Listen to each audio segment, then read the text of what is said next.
que tem conexão direta com as Pleiades, está relacionada a uma máquina interdimensional, ou seja, que existe, que coexiste com a nossa dimensão, que fica localizada dentro ali do Templo de Hathor.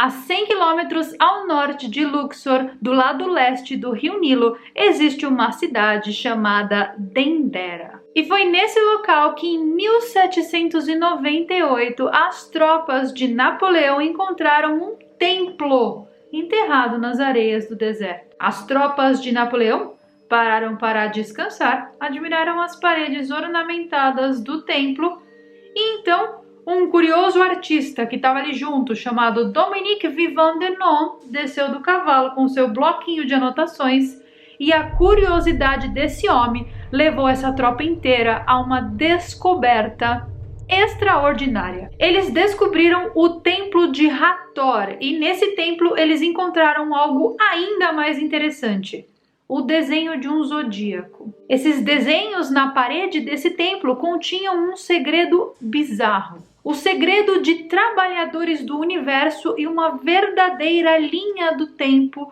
sobre a verdadeira origem da humanidade. Dentro desse templo existia uma capela muito escura e o exército de Napoleão precisou iluminar essa capela com suas tochas de fogo. E então, lá dentro, no teto dessa capela, tinha essa imensa representação do céu. Esse desenho, essa imagem, ficou conhecida posteriormente como o Zodíaco de Dendara.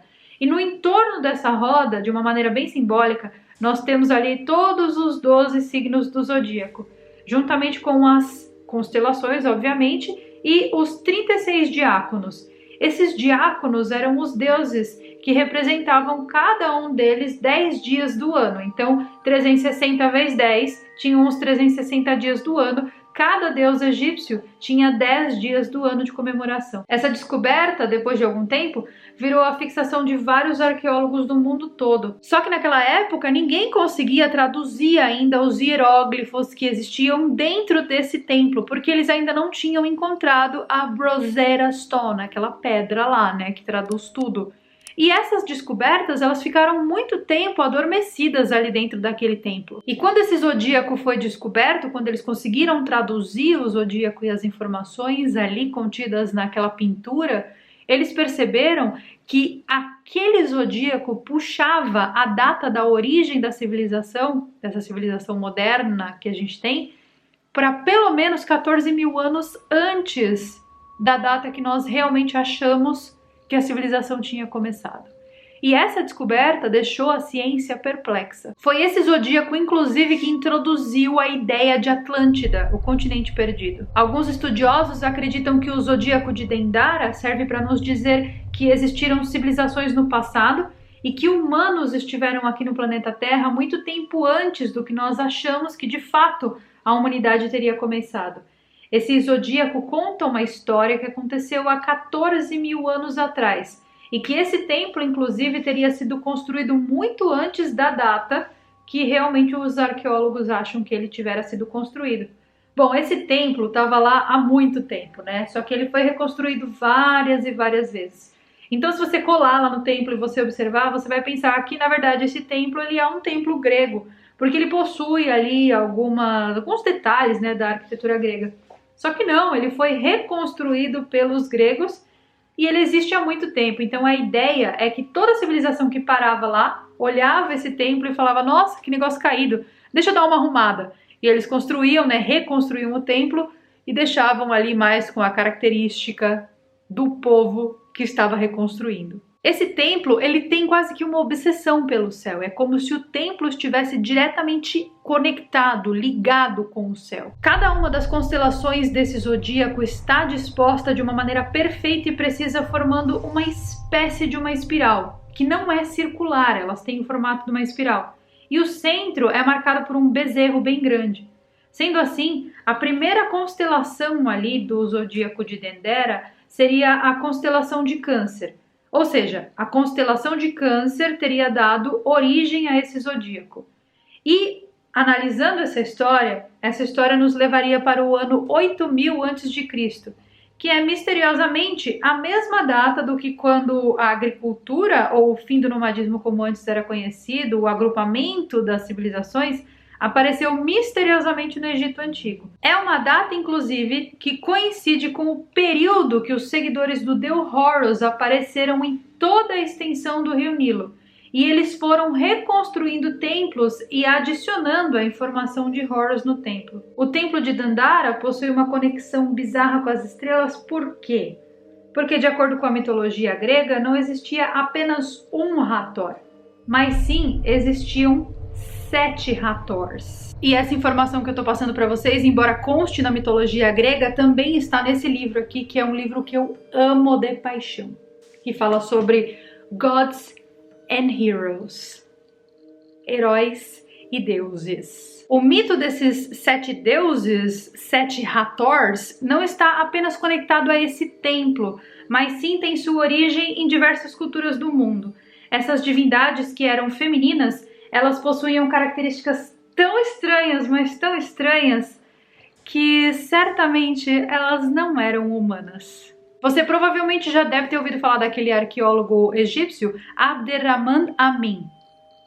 Ele é bem famoso. De acordo com ele e no livro dele Dendera, a Terra das Deusas de Hathor, que é também um livro maravilhoso, sensacional, cheio de descobertas, ele concluiu depois de muitos e muitos anos de estudo que esse templo ele está em um azimute de 18 graus negativos e ele alinha perfeitamente a sua estrutura com a constelação da Ursa Maior. Esse alinhamento, só para vocês entenderem a ideia aqui, ele é um alinhamento completamente estranho para um templo egípcio, o que leva a gente a crer que talvez esse templo não tenha sido construído pelos egípcios, mas sim por outra civilização. Essa constelação da Ursa Maior, ela está diretamente conectada com a história de divindades femininas que vieram para a Terra milhares de anos atrás. E ela conecta diretamente essa linhagem dessas divindades ao deus sumério Enki e à deusa Namu, que era como se fosse um deus sumério também, porém feminino. Namu saiu da constelação da Ursa Maior e foi às Pleiades para executar uma ordem de outro deus, que era Marduko. A ordem era criar 82 deuses e espalhar esses deuses para a Terra, espalhar esses deuses aqui no planeta Terra para que eles começassem a cultivar plantas. Só que como que Namu criou esses 82 deuses? Bom, vocês sabem muito bem que os deuses sumérios eram os Anunnakis. E os Anunnakis, eles eram especialistas em genética. Eles eram muito bons em hibridização. Então a ideia é que essa deusa Namu clonou todos esses deuses e criou 82 deuses. Esses 82 deuses foram espalhados pelo universo, só que a maioria deles acabou caindo aqui no planeta Terra. E se isso for verdade, talvez esse templo esteja alinhado com a constelação da Ursa Maior para explicar que esses seres vêm de lá, para indicar a origem das deusas que estão ali dentro do templo. Muitas culturas antigas do planeta também possuem essa mitologia das deusas vindas das Pleiades, dessas 7 deusas, né? Na Ilíada de Homero, por exemplo, nós temos a lenda das 7 irmãs que está conectada com as Pleiades. E na Bíblia também tem essa menção e também em muitos outros textos antigos, ou seja, existe alguma verdade nessa história das 7 deusas das Pleiades. Quem eram essas mulheres? Eram humanas? Eram deuses realmente? Ou eram alienígenas pleiadianas? Os aborígenes da Austrália, vejam que é de norte a sul, de leste a oeste, eles também dizem que esses seres vindos das Pleiades foram os primeiros seres a habitar o planeta Terra. E esse instrumento que eles seguram na mão, esse negocinho aí, é chamado de sistrum e ele é conhecido há muitos anos.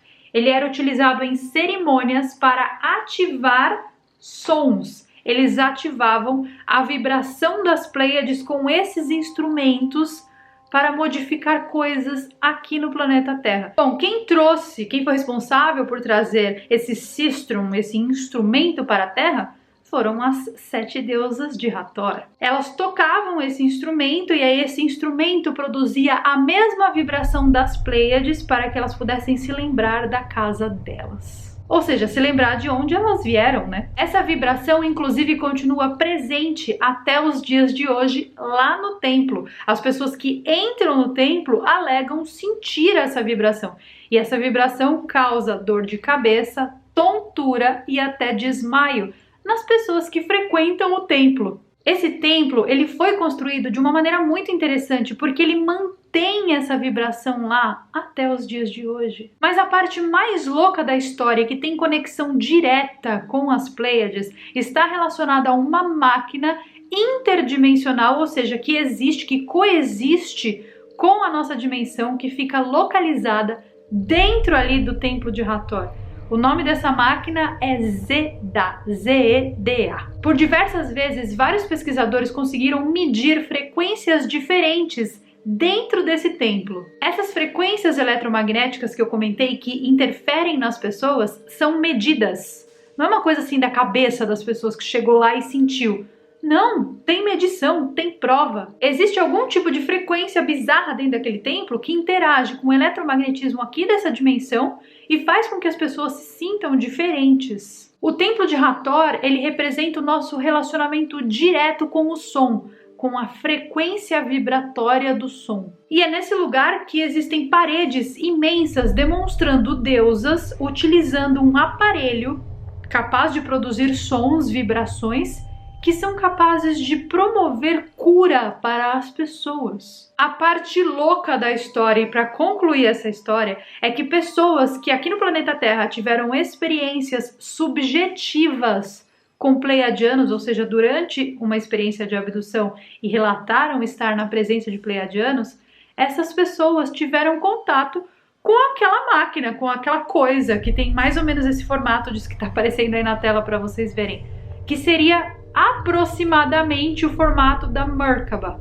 que também é ligada aos Sírios e à carruagem de Deus. Eu tenho um vídeo falando só sobre os Sírios e sobre a carruagem de Deus em outra plataforma, sem algoritmo, porque nessa plataforma aqui não posso postar. Deixarei o link aqui embaixo no comentário fixado, caso você não tenha visto. Ou seja, esse objeto, essa Merkaba, né, que seria também utilizada pelos pleiadianos e também entendida dentro de um contexto metafísico dentro desse templo, ele conectaria as realidades e ele estaria lá causando essa vibração.